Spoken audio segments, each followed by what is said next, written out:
The cursor blinked on the dark screen, silent and expectant, as if daring her to type what she could no longer keep inside. Rain tapped the glass like fingernails, rhythmic and agitated.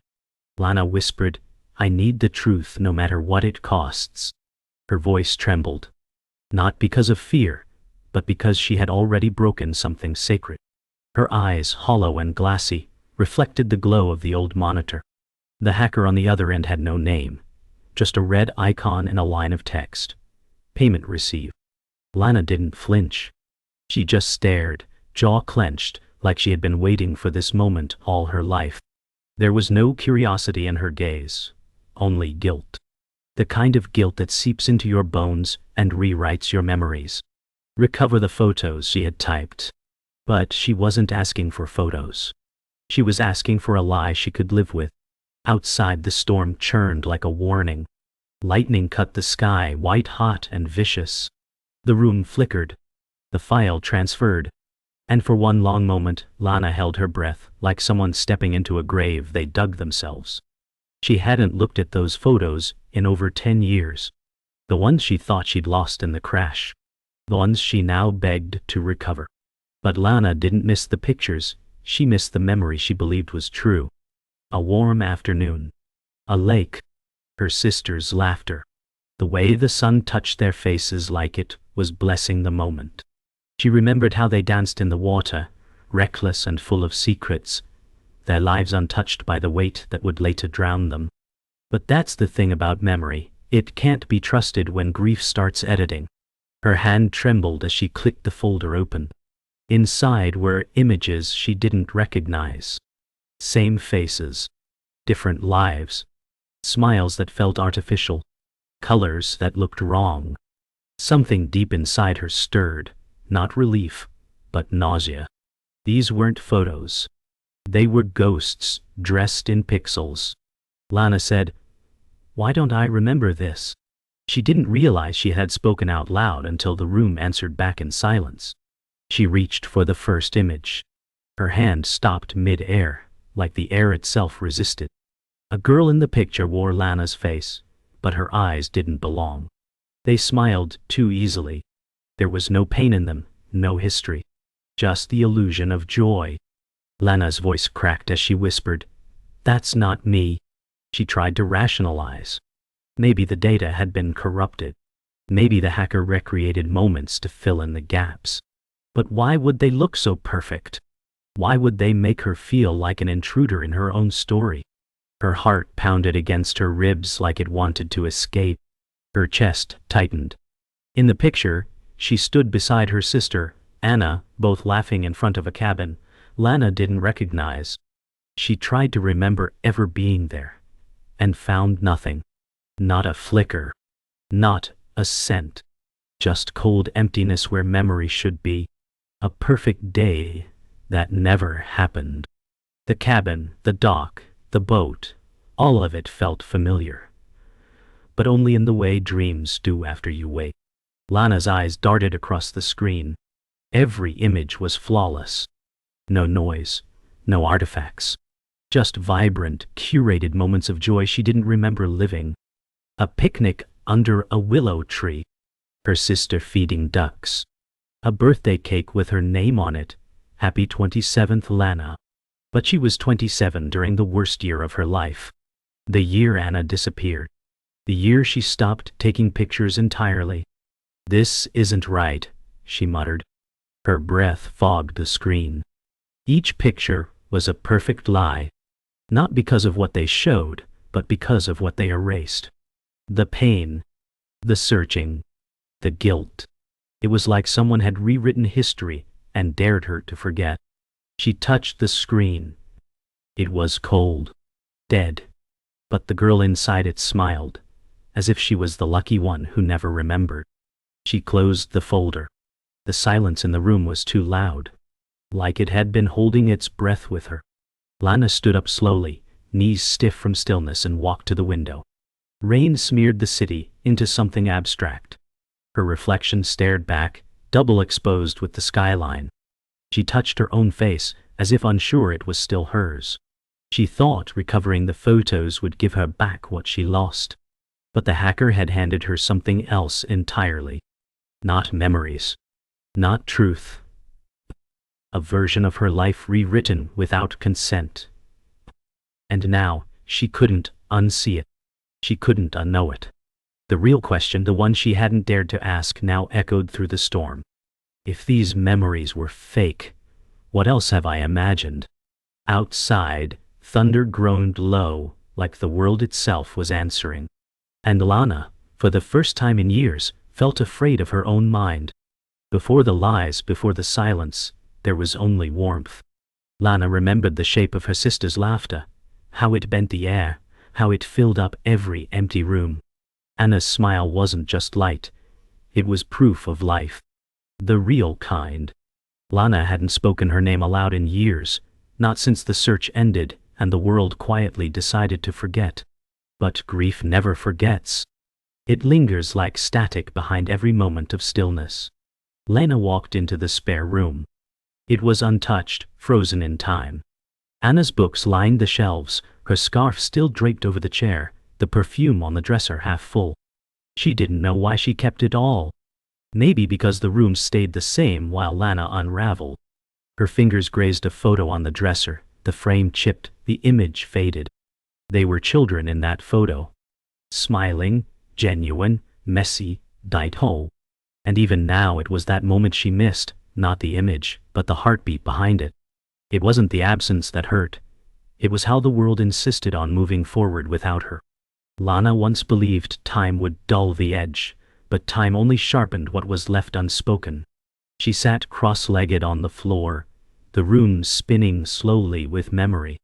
She picked up Anna's scarf, buried her face in the wool, and inhaled like scent could transport her back. For a second, it almost worked. She saw Anna standing barefoot in the doorway, hair wet, grinning. "You always keep the window open," she used to say, annoyed and amused all at once. Lana smiled at the echo. She didn't cry. She couldn't. There were no tears left, only residue. She whispered, "Where did you go?" not expecting an answer. Only silence replied, the same kind that haunted her each night. But tonight, something in that silence changed. Not softer, just heavier, like a presence folding itself into the walls. Lana once read that grief is love with nowhere to go. But her love had always gone toward Anna. Now it clung to hollow things. Fabric, dust, photographs that hurt to touch. She opened an old shoebox filled with letters. Most were from Anna, scraps of words written on postcards, receipts, the backs of napkins. "Found this and thought of you," one said in hurried blue ink. Lana traced the letters with her fingers, memorizing the loops and breaks in the handwriting. Anna's voice lived between the lines. It rose and fell with each sentence, playful and chaotic. One letter ended with, "Promise me you won't forget who we were." Lana folded it slowly, hands trembling. Her whisper was barely audible. "I didn't forget. I just don't know what was real anymore." The air held her breath like a secret. Even in memory, Anna felt more present than the photos the hacker returned. Lana stepped into the hallway, where dust floated like memory caught in sunlight. The house had grown quiet over the years, every creak and echo rehearsed like a ritual. Her mother used to say, "You keep the past like a museum." Maybe she was right. Lana couldn't let go. Not of the room. Not of the guilt. She believed for the longest time that if she preserved enough pieces, Anna might return to fit into them. But now the hacker's images had infected those pieces. The real memories were being overwritten by false ones, like digital mold creeping across old film. She reached for the hallway wall where the real photos hung. Raw, flawed, real. One was crooked. The one where Anna was laughing mid-blink. Lana adjusted it gently. Her hands lingered. Not to fix it, but to feel it. Because flawed or not, these moments were true. And in this hallway, truth still lived. That night, Lana couldn't sleep. She lay in bed, arms folded across her chest like a barrier. The ceiling fan creaked above, slicing the darkness into rhythmic shadows. Her eyes were open. She didn't blink. Instead, she replayed every image from the hacked folder, trying to match them to a memory that never came. Her heart raced quietly. Not panic, but something colder. Doubt. What if some of those moments had happened, and she had simply forgotten? What if grief had erased parts of her, not the hacker? She turned over, clutching a pillow too tightly. The silence felt loaded now, like someone was listening. The air had shifted since those photos arrived. She couldn't name it, but it was there.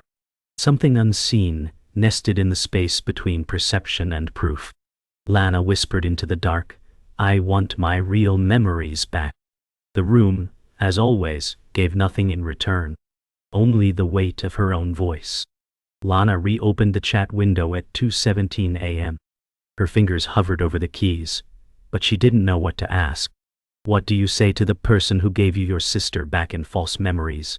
The hacker's profile icon blinked green. She typed, "Where did the photos come from?"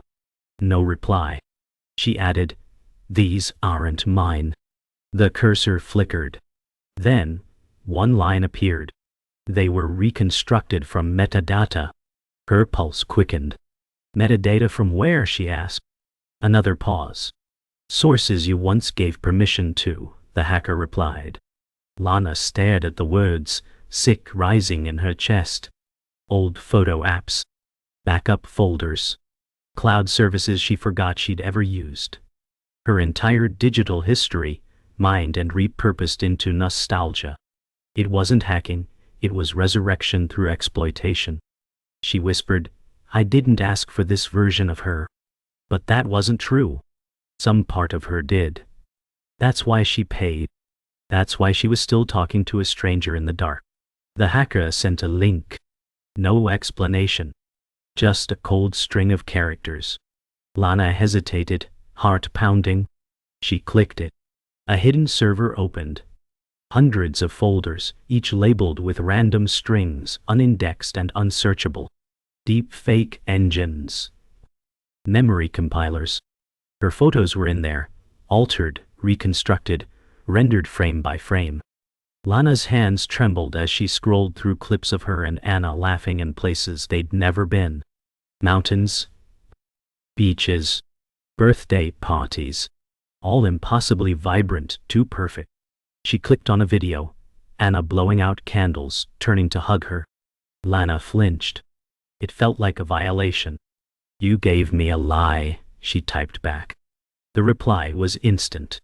"You paid for healing. This is what healing looks like now." Lana slammed the laptop shut. Her reflection in the black screen was fractured by the edges of the room. She no longer knew if she was grieving Anna or grieving the last real memory she still trusted. She called Ryan. It had been years.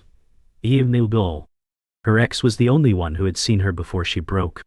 "I need to ask you something," she said when he answered. Her voice was too even. "Did we ever go to Glacier Bay?" A pause. "What?" he said. "No. Why? There's a photo of us there. Anna's with us." His silence was loud. "Lana," he said carefully, "you haven't mentioned Anna in almost 4 years." Her grip on the phone tightened. "Just answer me." "No," he said. "We never went. And Anna wasn't with us after that year. That year. The one they stopped speaking about." Lana ended the call. She sat on the floor, phone still in her hand. She wanted to believe the photos had simply unlocked a lost memory. But now, she knew, the lie was spreading. Reality was bending. And the more she stared at the images, the more she wanted them to be true. She opened the video again. The one of Anna's birthday. This time, she watched every second. Frame by frame she studied it, looking for glitches, looking for anything real. Anna laughed, hugged her, sang, ran fingers through her hair just like she used to. It was wrong. But it felt good. And that terrified her. Lana paused the video on Anna's smile. Her eyes. They were perfect, but not alive. She realized that the AI had studied hundreds of frames to craft this version, a mosaic made from fragments of a ghost. And yet, part of her wanted to believe this version. The one who never vanished. The one who never left. She found herself smiling back at the screen, tears slipping silently down her cheeks. "Is this who I wanted you to be?" she asked the screen. The room didn't answer. Only the looped image of Anna, caught in a perfect moment, kept smiling. Lana opened the real photo album. The one she'd hidden years ago. Dust clung to the cover like memory refusing to be wiped away. Inside were real images, blurred, flawed, filled with shadows. One of Anna in the backyard, arms crossed mid-laugh. No filters. No edits. Just truth. Lana stared at that image longer than any of the fakes. That's what Anna looked like when she didn't know a camera was watching. Alive. Human. Wall. Lana whispered, "You were already enough." She realized the hacker hadn't given her what she lost. They gave her a version she could consume. Perfect. Marketable. Safe. But the real Anna wasn't safe. She was fire. Messy. Loud. Complicated. And suddenly, Lana feared she was forgetting her. Replacing her with a version built by code. She closed the album and held it to her chest, like a heartbeat she couldn't let go of. Like a truth still trying to survive. The email arrived without a sender. No subject. Just a line. "You need to see what's missing." Lana's pulse skipped. She clicked the attachment, another folder of images. These weren't like the others. They were corrupted, half-loaded, pieces of data torn apart mid-render. But what chilled her wasn't the distortion, it was what she recognized beneath it. Her own face, warped, staring blankly through static. In one, Anna was mid-scream, her image splitting, pixelated across space. Lana backed away from the screen. These weren't files the hacker gave her. These had been buried. Hidden inside her cloud archives. Files marked for deletion but never fully erased. Lana realized then, someone had tampered with her memories long before she reached out. She hadn't paid for recovery. She had paid to uncover the cover-up. She whispered, "Who are you?" But she already knew. The hacker hadn't given her a lie. They had shown her what was left when the lie was removed. She traced one of the corrupted images with her mouse, clicking through layers of metadata. Dates. Timestamps. GPS data. They didn't match anything she remembered. One photo was marked from the day Anna disappeared, except Anna was smiling in it. Alive. The whole. When? That shouldn't be possible. Lana's breath caught. She pulled out an old hard drive from a desk drawer, one she hadn't touched in years. She connected it, opened the vault of old files. There, buried deep, was the original of the same photo. Only Anna wasn't in it. Lana stood alone in the frame. She remembered that day. She remembered crying. But the version on the server had been altered. Anna inserted. Seamless. The lie was crafted from truth, rebuilt by someone with access to both memory and motive. Her voice cracked. She was never in that photo. And in that moment, Lana felt something unravel, not just in her mind, but in the timeline of her own grief. The hacker messaged again. One line. "You've seen the fracture now." Lana typed, hands shaking. "What do you know about Anna?" The reply came slowly. "You forgot the wrong parts. That's why you hired me." She stared at the screen, unsure if this was manipulation or mercy. "Tell me," she wrote. A pause. Then another file arrived. Audio, not video. She hit play. Anna's voice filled the room. "I left because of you, Lana." Her words were calm. Recorded. What? Deliberate. "You blamed yourself for what happened, but I chose to disappear. You made me vanish only in your mind." Lana dropped the headphones. Her chest collapsed inward. This wasn't a hacker. It was Anna. Or someone who had access to her final message. The photo recovery had never been about images. It had been a breadcrumb trail. A constructed path back to the truth she buried to survive. A truth worse than forgetting. Lana stumbled into the hallway, breath ragged, like she'd been running but hadn't moved. She clutched the wall, grounding herself as the weight of Anna's words echoed. You made me vanish. She'd spent years grieving a disappearance she had unknowingly rewritten. It wasn't that Anna had been taken, it was that she left. And Lana, unable to accept that, had deleted the parts that didn't fit the story. Through trauma. Through will. Through time. She hadn't lost Anna. She'd pushed her out. The silence in the house was different now. It wasn't grief. It was consequence. And Lana couldn't decide what hurt more, that Anna had walked away, or that Lana had erased the reasons why. She whispered, I didn't want to forget. But she had. Not the love. The shame. And that was the fracture the hacker exposed. Not between sisters, but between truth and the version Lana had built to survive it. Lana opened the window. The night air rushed in, cool and sharp. Somewhere in the distance, sirens echoed faintly, a reminder that the world still spun. She stood there, eyes unfocused, and said it aloud for the first time. Anna, I let you go. Not out of peace. Out of cowardice. She wanted her sister to stay, but only on her terms. Only in the perfect memories. But the real Anna had been complicated. Angry. Hurt. Died. Alive. Dixuing. Lana had frozen her into an image, beautiful and voiceless. And now, hearing her voice again, raw and angry, shattered the illusion she'd protected like a shrine. The hacker hadn't manipulated her. They had opened a locked room in her mind. One she had bricked shut long ago. And the photos weren't lies, they were symptoms. She wiped her face with her sleeve. A gust of wind blew past her, tugging at the curtain like a hand reaching in. I'm ready, she whispered. I remember now. Lana didn't sleep. She stared at the ceiling until morning grayed the sky, then pulled on the same hoodie and left the apartment without a plan. She needed to move, to breathe, to walk into the truth with her eyes wide open. She followed a route she hadn't taken in years, past the park, down the broken sidewalk, to the house where it all fell apart. Anna's last address. The place she left from. Lana stood at the gate, hands in her pockets, heartbeat audible in her ears. The house was quiet. Empty. Peeling paint and wind-warped shutters. But the air was thick with something else. Something unfinished. She hadn't been back here since the day Anna vanished. Not because she couldn't, but because she chose not to. She chose to forget this place. To erase it from her narrative.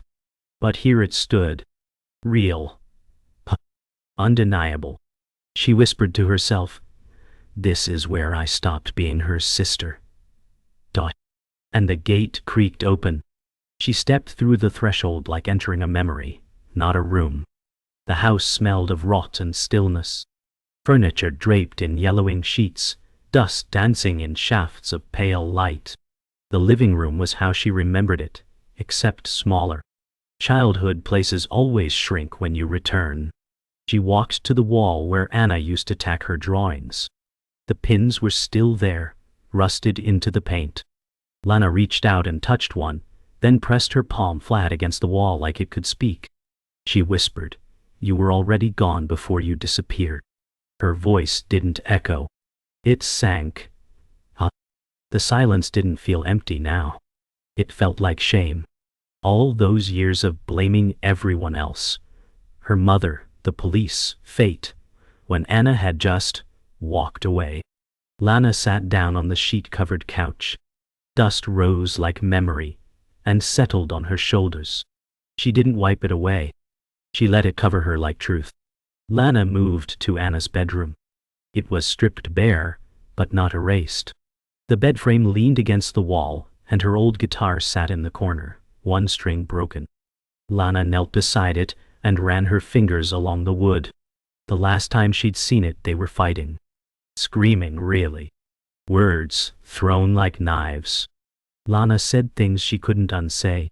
Anna did too. But only one of them walked away afterward. And one stayed, stuck in that moment forever. She sat on the floor, cross-legged, facing the door. "You were right," she said aloud.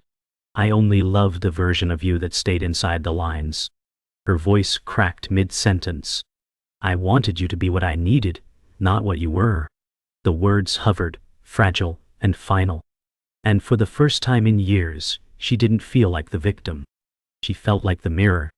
And Anna, the girl in all those photos, was no longer a memory, but a confession. Her phone buzzed. A message. One final link from the hacker. No note. Just coordinates and a video file. She hesitated, then pressed play. The screen lit with Anna, older, unsmiling, real. "I recorded this in case you ever looked," Anna began. "I needed to leave. Not because I didn't love you, but because I didn't know who I was outside of your version of me." Lana clutched the phone tighter, every muscle tense. "You edited me into a role I couldn't play anymore," Anna said. "But that doesn't mean I stopped being your sister. It means I started being mine." The video ended in silence. No goodbye. Just truth. Lana's vision blurred. The real Anna had lived on, in her own way. And maybe she never meant to be found. But now, Lana had. And that meant facing the wreckage she'd denied. The hacker hadn't stolen her past. They had returned her the one she refused to see. Lana stepped outside, phone still in her pocket. The sky was clearing. Pale sunlight broke through the clouds like something had finally shifted. She didn't smile. She didn't cry. She just stood still, breathing. For the first time she felt no need to cling to the perfect moments, no need to scroll through false memories. They weren't Anna. They were armor. But now, she didn't need armor. She turned back toward the house, its broken windows, faded paint, abandoned beauty, and whispered, "I'm sorry?" Not to Anna, to herself.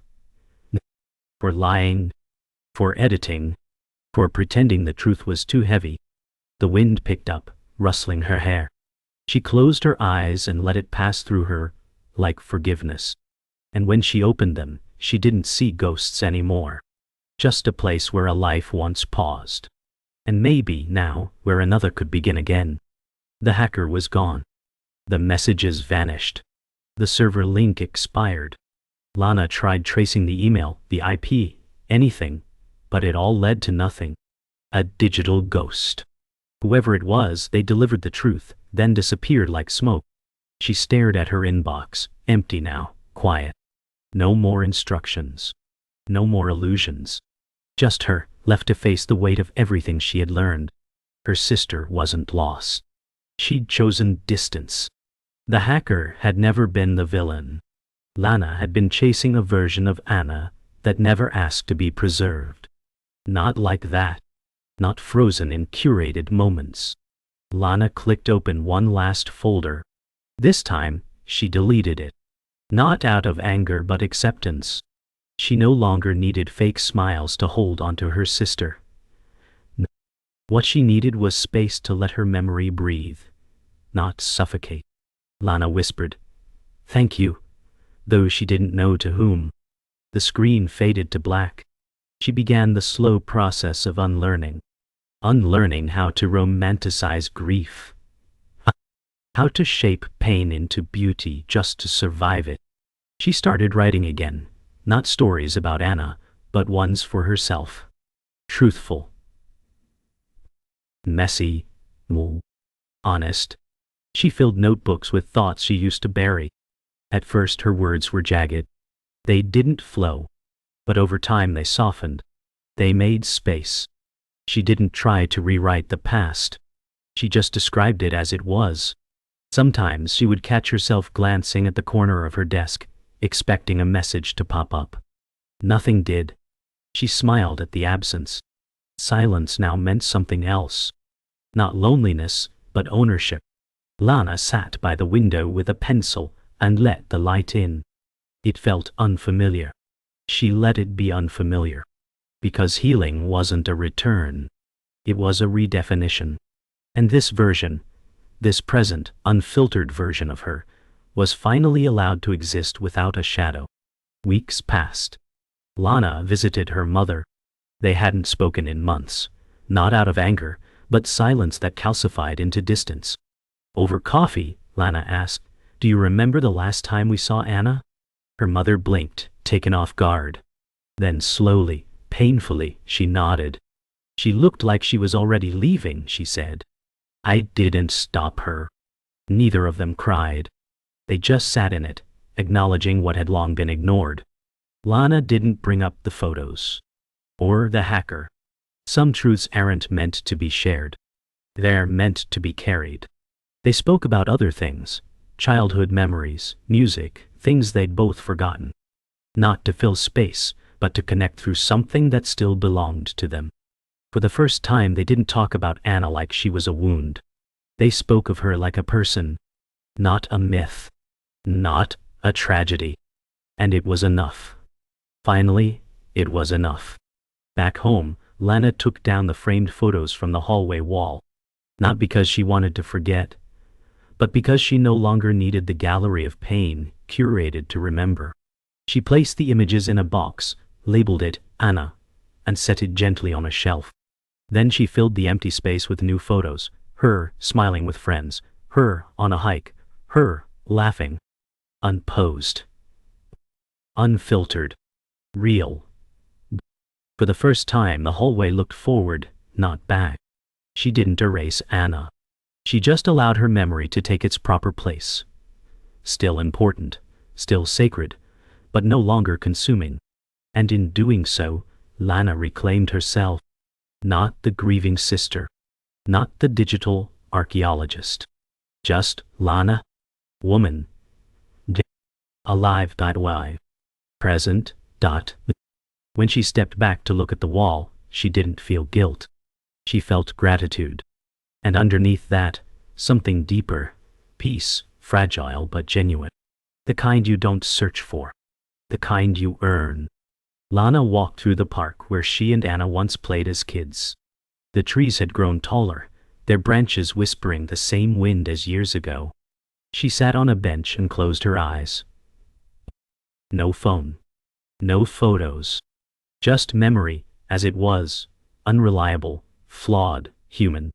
A child's laughter rang out nearby. Lana opened her eyes and smiled, not at the child, but at the sound itself. It reminded her that the world hadn't stopped. That her grief, her guilt, her journey, none of it paused the motion of life. She reached into her pocket, pulled out a folded note, and read the last line Anna had written. "Promise me you won't forget who we were." Lana folded it again and tucked it back. She whispered, "I remember. And I release you." Then she stood and walked forward, not away, not backward, just forward. And that, finally, was the most honest thing she'd ever done. The apartment was quiet again. Lana stood by the window, watching traffic drift lazily below. No storm. No urgency.